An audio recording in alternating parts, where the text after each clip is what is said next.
අයිබෝවන් මම ප්‍රියන්ත බණ්ඩාර අද අපිට විශේෂ දවසක් ඒ තමයි සබුද්ධි කවි කතාවට අදට අවුරුදු 5ක් සපිරෙනවා අද අපේ උපන්දිනය සබුද්ධි කවි කතාව කියන්නේ මොකක්ද ඇත්තටම කොවිඩ් සමයේ නිවෙස් වලට හුදකලාවේ හිටිය මිනිස්සුන්ගේ සිතුවිලි මුදාහරින්න ගොඩනගපු සූම් සාකච්ඡාවක් මේ සූම් සාකච්ඡාව සෑම ඉරිදාවකම රාත්‍රී 9ට ආරම්භ වෙනවා මේ කවි කතාව විශේෂත්වයක් තියෙනවා.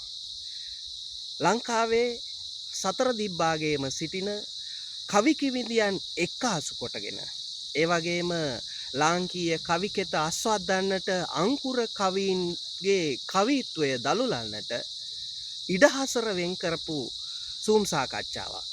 අවුරුදු 5ක් එක දිගට අඛණ්ඩව මේ කවි කතාව කරගෙන ආවා. තවත් අවුරුදු ගණනාවක් කවි කතාව අපිට ඉදිරියට ගෙනියන්නට හැකියාව ලැබෙන්නේ අපිත් එක්ක අත්වල් බැඳගෙන ඉන්න ඔබ නිසායි. ආරාධනා කරනවා සබුද්ධි එක්ක සබුද්ධි කවි කතාව එක්ක සෑම ඉරිදාවකම රාත්‍රී 9ට අපිත් එක්ක අත්වල් බැඳ ගන්න කියලා. ශ්‍රී ලාංකීය කවිකෙත ආස්වාදන්නට ඒක ඉමහත් ශක්තියක් වේවි. ඒ විතරක් නෙවෙයි.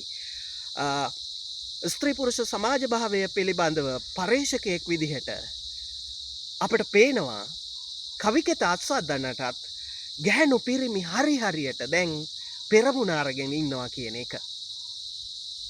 ආරාධනා කරනවා සබුද්ධි කවි කතාව එක්ක දිගටම රැඳී සිටින්න.